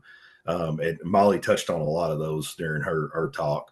So basically, again, I could talk about this all day, but I have to cut out sections of this. And really what I've seen, my wife and I have seen with this child, is we had a kid who was clearly quite intelligent, but it's all in there, but he can't get it out. So we watched him go from this kind of introverted, doesn't interact a lot with people, doesn't really engage with folks, with peers, to now he's kind of the class clown of his of his group there. He's very, this vibrant, happy child. His communication has gone from non-existent to now he doesn't communicate it how he should for a typical 9-year-old, as easy back and forth, full sentences and all that. But he has no problems now communicating what he wants, what he needs. He can talk to in phrases more or less, but his communication has improved so much. He's been able to improve things like, even stuff like fine motor skills and things like that he struggled with when he was young. And I can see, had we not gotten him into this at a very early age, we would definitely not be where we are today, because it's really, really important that they start early. And we've seen that with him. So basically, for me as a parent, we ultimately, as parents, we want our kids to be okay when we're not there to take care of them, right? So that's how my wife and I kind of view this: is what do we need to do to make sure when we're not there that he can take care of himself in the world. And so ABA is an excellent program to help those kids learn the things they need to learn, not just the communication stuff, but the social skills and things like that too, just to be able to get along in the world. I mean, some of you, it sounds like I'm not alone being a parent with a child with this, but in the room there. But if you don't know, the challenges are there, and there's a lot of them, and they're things you wouldn't think of normally, unless you've actually dealt with it every day. And it is pretty difficult, but it's really tough as a parent to watch this sweet, smart, creative kid struggle with everything every day. And sending him to ABA, we know that that's getting better every single day. And there's a safety aspect to this too. It's not just being able to get along in the world. I mean, Jax has a nice bonus behavior called elopement, which is pretty much what it sounds like. And that is, he will run with no regard for his safety, and he loves roads. So we've had some interesting close calls in our days with him. But they've worked on that with him as well. And now we can go to the grocery store with him, and he'll push the cart around instead of trying to take off down the road and run down the yellow line. So anyway, there's a whole lot to it. So anyway, our whole thing as parents is knowing that we're doing everything we can every day to make sure that he'll be okay if we're for some reason not there to take care of him. So kind of to wrap it up, having been through this, knowing how important the access is, how important the service is, without delay, I just encourage us to do everything we can to make sure that, every child and family who needs it is able to access it. So I guess that's my story. If anybody has questions for me at any point, I'm happy to answer them, or even after this, you can certainly contact me. But I will wrap it up and let us move along. So thanks for your time. Jeremy, thank you so much for your testimony here today. We're going to have to move quickly. I've got two questions. Senator Westerfield, please be concise and quick with these so we can get Joy's Closet in, which happens to be in your district, Senator Westerfield. I don't know why you didn't put Joy's Closet up front, but I'll yield to the chair. Thank you, Chairman. I wanted to say I completely agree. I'm thankful that Bart is there to talk about the importance of that. But I just want to make sure that all of us legislators, we remember that all of these Medicaid reimbursement rates need to go up, and we need to make sure we have the rates reflect what the obligations of those organizations are. The BHSOs are valuable, and their rates do need to go up, but the CMHCs that serve all of our different counties around the state from one end to the other also need to go up. And I'm biased to CMHCs, but they have a specific mission and a few statutory obligations as a safety net provider. And they've got a lot of extra load that they've got to haul and services that they are obligated to provide that no one else can provide. All of them need their rates improved and increased because all of our people are counting on it. Thank you, Chairman. Thank you, Senator Westerfield. Senator Bledsoe. Thank you, Chair, and I'll be just as brief. Thank you very much for your testimony. Mr. Teague, thank you for yours. I'm well-versed in autism spectrum disorder and the challenges of all of it, and I have just two thoughts on this. One, that age group between 3 and 7, 3 and 8, it's most effective. And so combining ABA with OT, you get far more bang for your buck, if you will, from the kid's perspective during that time than you do after. And so prioritizing that time, I think, is one important. But then two, it's not just a rate problem, it's a time issue. ABA works several hours every day consistently. That is not something that most people can just drop. It is an intensive investment on behalf of that parent to make it happen and for somebody to provide that service. So it's not just, in my opinion, I'd be curious, it's not just a financial thing, it's also how many people are going to do this long term and how many people can actually do and provide their kid that accessibility in general. I mean, his wife is a stay-at-home, I get it. I mean, I know families have done that and are making light decisions not because they're financially, but because they have to have the amount of time and dedication to make it work.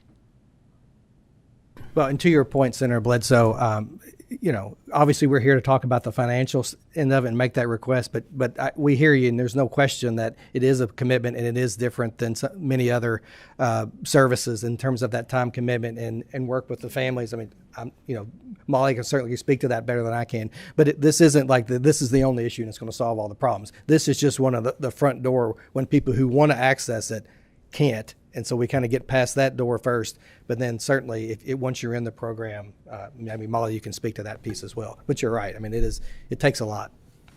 Senator Meredith, I'm sorry. Nope, that's fine. Thank you, Mr. Chair. And I just want to make a comment. I think it's kind of very ironic that the fiscal ask here is $30 million, very close to the projected savings from Senate Bill 50. It's going to be used for other services, and Senator Westfield's correct. We're going to hear this from everyone. And I think we got to establish some priorities. And quite truthfully, I'd rather see those priorities be with our children. I think that's where the good thing is payback. But we need to be allowed to have some input in this process rather than somebody arbitrarily deciding it's going to go here rather than someplace else. So my vote's always going to be to support our children first. So thank you. I like that idea. There is a complete other side of this that I wanted to get into, and that's the private insurers. The Kentucky Association of Health Plans declined to testify, but there is a representative here to answer questions. We're not going to have time for that. And I do want to mention that I asked the Department of Insurance to come in, and they declined to come in, which is very disappointing that a state agency refused to come and testify before this committee. But there's a whole other issue with private insurance. And I say this because I'm going through this process with my organization. We just opened up a center. We've got 4 kids right now, about 8 or 9 staff. Trying to negotiate private insurance rates is an absolute nightmare. We thought Medicaid and MCOs was bad. Some of the private insurers want to pay less than Medicaid rates for certain codes in this Commonwealth. So just to throw that out there, most centers are having to be careful to balance out the number of Medicaid kids with the number of private insurance to be able to make sure that they can sustain their services. And I'm still learning a lot about this. I know nothing yet, but it's been an experience getting this center together and getting it open. And in Paducah, where Bloom is, There's another organization that's started providing ABA, and then there was another. They lasted just a very short time, and they closed their program down. We have 95 kids on our waiting list. We'll be able to serve maybe 30, 35 of those. Keep in mind, it's 1-to-1. So for every kid, there's a staff member. And 1 in every 36 or every 37 kids right now is diagnosed with autism on the spectrum. So that's what we're facing. Bart, thank you all so much for being here and for the testimony. Jeremy, thank you. We're going to have to hurry. Yep. You all have in your packets the DCBS half-year block grant. Please review that when you get a chance. We are not going to hear from the cabinet today. We may call them back at a different time, but know that that's there, and I would ask that you please review it. The final presentation is from Joy's Closet. This is a program that I learned about down in the Hopkinsville area. Had the pleasure of meeting with these folks, and it's a pretty impressive program that has to do with foster care support services. And I hope members can stay like maybe 5 minutes to give these folks 20, 25 minutes, please. And I'm sorry I do this every meeting, but this is just good stuff. And I like to get my money's worth when I drive from Marshall County. Ladies, please introduce yourselves for the record, and you have the floor. Hello. First of all, I want to say I apologize. It only says Senate because it's a joint committee. So my name is Heather Gray. I'm the founder and executive director of Joy Closet. And this is Tressie Wells, our assistant director. And then also online we have Melinda Shemansky, who is our programs director and also formerly was with the cabinet herself. If I can get this done. We currently serve and go above and beyond for 9 counties. These are the 9 counties here. Tressie's going to tell you a little bit about what we have done and accomplished in just the 2 years that we have been serving and going in operation. Yes, like she said, these are the counties that, these are the counties that we go above and beyond for, but we will serve anybody that is willing to come to us. So in just the 2 years that we've been open, we've served over 600 children and about 220 families. These are the current statistics that are released in the DR report each month. It is 1 month behind. So as you can see, there's approximately 375 children and not near that many families. In Christian County alone, which is where our foster closet resides, there are 130 children and only about 50 families. These statistics also do not include those families that fall under kinship care with custody or guardianship of a non-birth child of their own. We also serve those families and go above and beyond for those in those 9 counties, and then also serve those outside of the 9 counties. So kind of what is a foster closet? I'm going to play this video if it'll work. Hopefully the sound's not on, right, Ben? Maybe? Okay, I can't see the...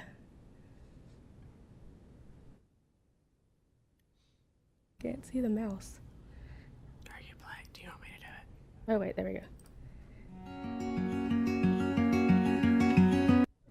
Okay, so while this is playing, this is our current location that we are serving out of, those 600 children that Tressie talked about.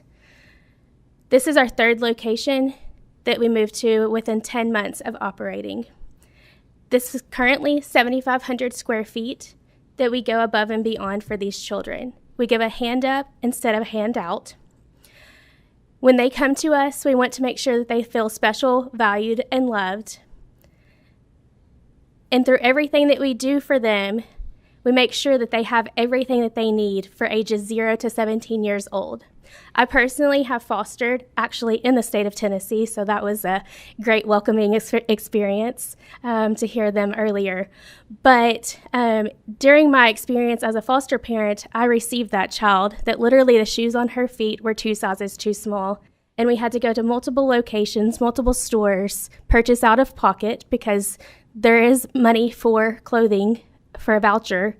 However, that takes months to get. So we had to go to multiple locations and get all the items that she needed so that she could not only fit in with her new sisters at our house, but she could also fit in with her peers at school. So a foster closet eliminates that need to go to multiple stores. It also eliminates the need to spend money out of your own pocket. Not only do we have clothes and shoes and toys and all the items that you need, but we also have a community partner that provides beds to all of our families in the 9 counties that we serve if they need one as well, as long as they're part of our program. We expanded to children in crisis about a year ago now. So we also have partnerships within our communities that we serve that they can refer an individual or a child to us as long as they are not able to meet the need there. So like Salvation Army, Sanctuary House, our school system. If the Family Resource Center is not able to provide services, then we do that as well. Outside of that, we also provide events all throughout the year. So if you think about it, taking a family of 5 to a movie theater is going to be pretty expensive. On a cheap movie day, you might get $10 a ticket. So that's $50 right there. And then if you think about adding in popcorn and drinks and things like that, that's going to get pretty costly. So we do those events. We partner with churches and area businesses to provide those events free. Everything that goes out of our doors and for our families is 100% free. But let me backtrack to the fact that we moved to 3 different locations within just 10 months and exploded all at one time. So with that being said, there is a need for satellite closets, and Tressy's going to talk a little bit about that need. Yes, I am actually a foster parent myself, and my husband and I got our first placement in January of this year. It was a newborn. So when I was called for the newborn, I got a call that morning. I went to the closet straight after the call, and I was able to grab everything I needed. We do have children of our own, but it's been about 12 years since I've had a newborn. So I was able to go and grab everything off the shelves right there that I needed, from bassinet to formula to clothes to everything, and then I picked up the baby that afternoon. So I definitely know how needed the resource is to be able to go. I didn't spend, I didn't have to spend any of my own money. I didn't have to spend a lot of time because it was one stop.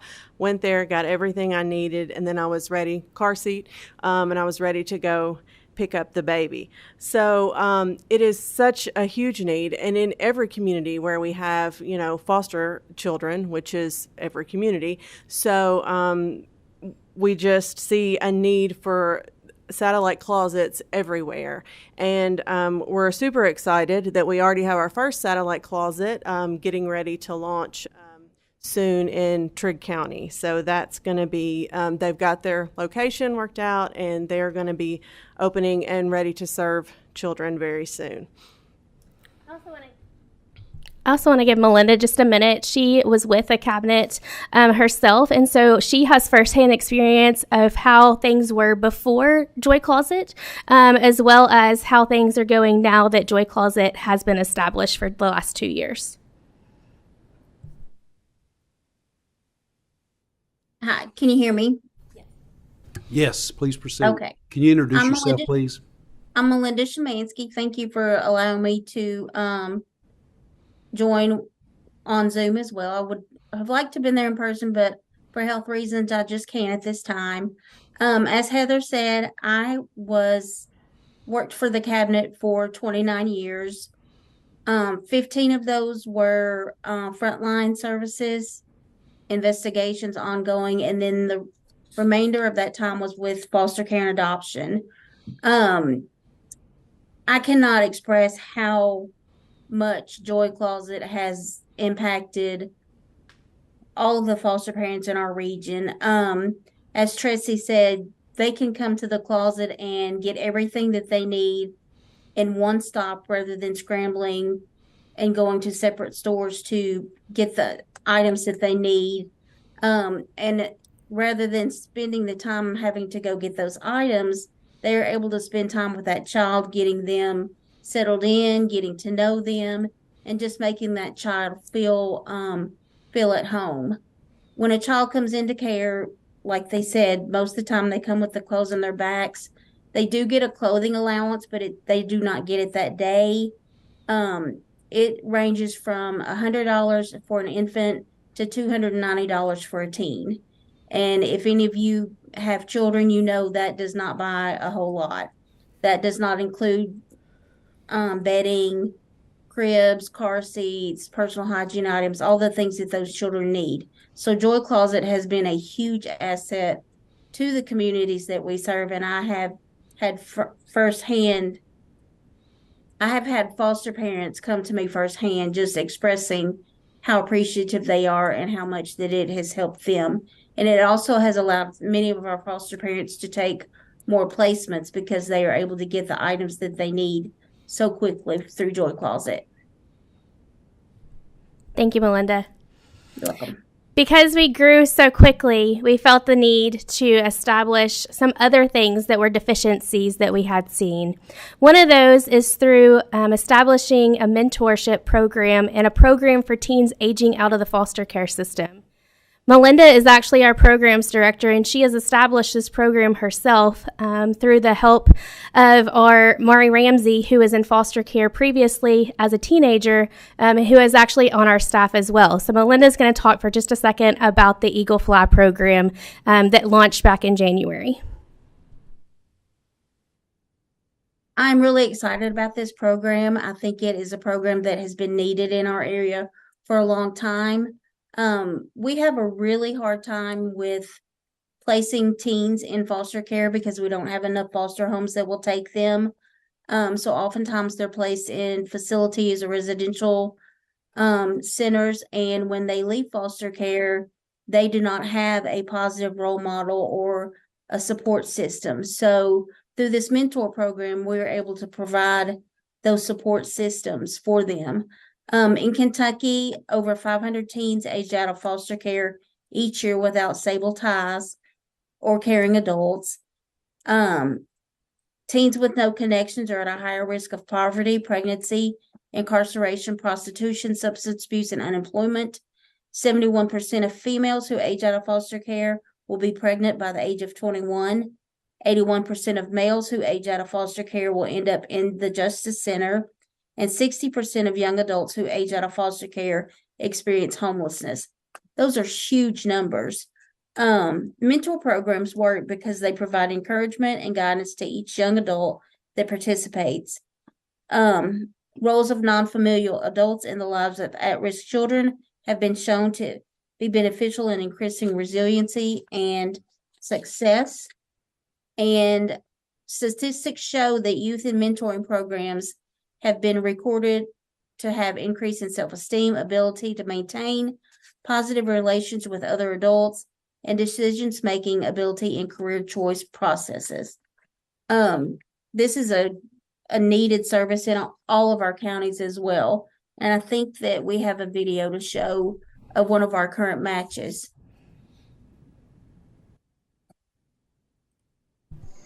I am Kendra Barnett. I grew up a military brat, and I love to serve this community. I'm 17. I like outdoors. I like sports. I like self-care, clothes, shoes. I think that mentorship is just a part of who I am. I think that the love and the support and the guidance that I grew up with was not just for me, but for me to offer that gift to as many as I can. So I believe that it's just a part of who I am. So I didn't really grow up with like a lot of support around me, so I feel like it was a good opportunity for me to have like an extra support system, and like anytime that I like needed anything, I wouldn't have to like constantly blow up my social worker's phone or anything like that. Just have like more support than I did have.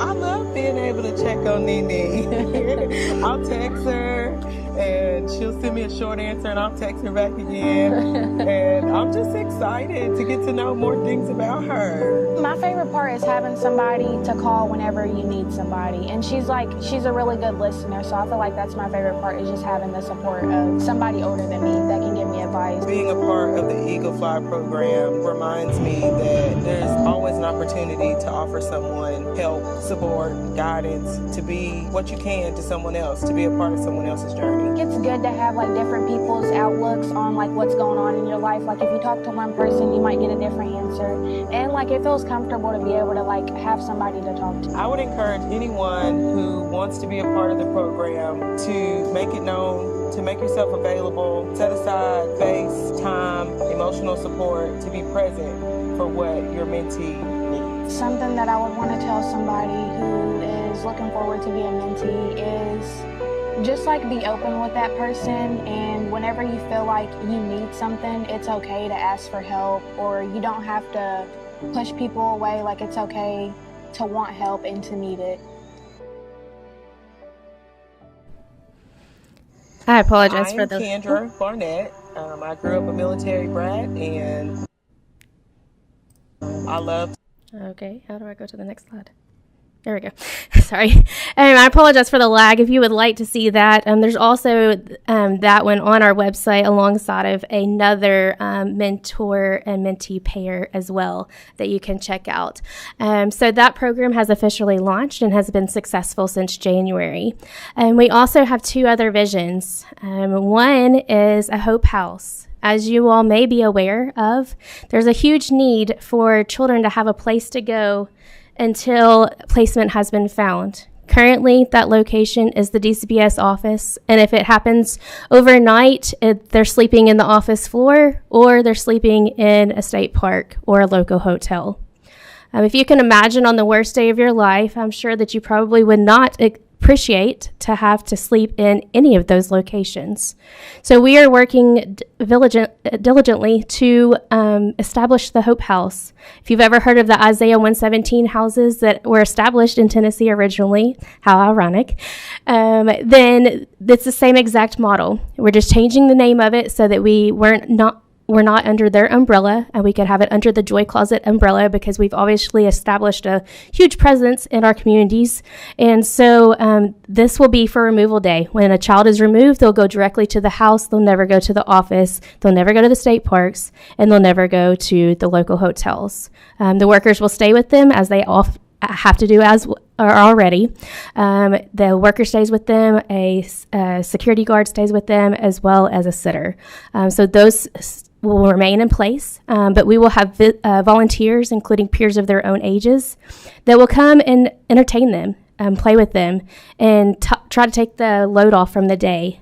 So this will be a full functioning house. There will be nobody that resides there. If placement takes a long while to find, such as the young girl, 13-year-old girl back in May, that they were having a hard time finding a placement for. So she slept between the DCBS office floor, the local state parks, and the local hotels for just shy of 4 weeks, if you can imagine, 4 weeks. So clearly she needed a place to go until they could find a placement. The Hope House would provide that. So there's no determination of how long they can stay. It's just until placement is found. Also, if you can imagine being in the same room as that worker that is calling placements to see if somebody will say yes to welcoming another child into their home. And that child is sitting there listening to no after no after no and after no after no. Can you imagine that? That sounds pretty discouraging to me. So the Hope House would be the solution to that temporary fix. We also have the Safe House. Currently, these are the statistics from school year before last. However, they haven't really changed. If you can see, there's approximately 350 homeless students within this school year. 133 of them were from Christian County, which is where Joy Closet is located. And so we are working on establishing a safe house, a location for these children, teenagers, to go to that they can stay the night at until services can be put into place. We do not have a number of days that they can stay there. This is very similar to the principle of the Safe House in Louisville, if any of you all are familiar with that. However, our Safe House will also have house parents that will reside there so that they can also share with these individuals that come and stay there what a family could look like to help them break generational cycles and curses. So that is our other vision. We do have a location we're working on for this vision.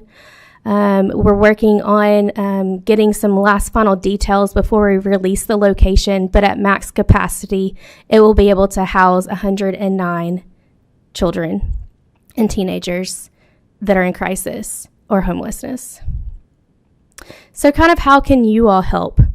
There's a need for sharing the support. The reason why there's a need for support for foster families and kinship families. If you think about it, were you aware of some of these things before you sat on this committee? Maybe not, maybe so. But the majority is no, you are not aware. And that's what we have found in the 9 counties that we serve as well. Until Joy Closet came and shared the reason of why we're doing what we're doing, they were unaware. But now that they are aware, we have grown exponentially. We're already up to 7 employees at just 2 years of being in operation that are paid on salary staff. One of those came on staff at 5 months in operation. The other 2, which is the 2 of us, came in at 6 months into operation. So there was a need. The community is meeting that need. And we would like for you all to join us in sharing about this need and the support that these families need with all of the communities that you all serve as well. Every community, as Tressie said, needs a foster closet, a place that can be supportive of the foster and kinship families and children that are in the cabinet's custody and in custody or guardianship of a non-birth child as well, or birth parent as well. We also need help establishing connections and partnership within the state and local area. So I feel like this committee can also help with that as well. So this is where we're located. At any point, if you're in the area, we would love to give you a tour of our facility. As Representative Petrie and Dossett and Thomas and also Senator Westerfield can tell you, you cannot really grasp it until you actually see it with your own eyes, to see how much God has expanded and expanded and expanded. Again, what was supposed to be just us volunteering a couple days a week to give back to the foster community has now turned into our full-time passion. So thank you for having us, and if there's time, I'll take questions. Representative Decker, quickly, please. Thank you. Thank you, Mr. Chairman. How many times can a family come to the closet? They can actually come as often as they need us.